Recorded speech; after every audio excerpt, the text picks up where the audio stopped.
ఇన్నాళ్ళు వేచిన మా కళ్ళు నిర్మితమైన భారత రాజ్యాంగం పట్ల నిజమైన విశ్వాసం విధేయత చూపుతానని, భారతదేశ సార్వభౌమాధికారాన్ని సమగ్రతని కాపాడుతానని ఆంధ్రప్రదేశ్ రాష్ట్ర మంత్రిగా నా కర్తవ్యాలను శ్రద్ధతో అంతఃకరణ శుద్ధితో నిర్వహిస్తానని, భయం గాని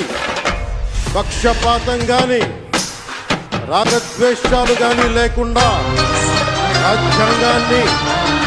శాసనాలని అనుసరించి ప్రజలందరికీ న్యాయం చేకూరుస్తానని దైవ సాక్షిగా ప్రమాణం చేస్తున్నాం.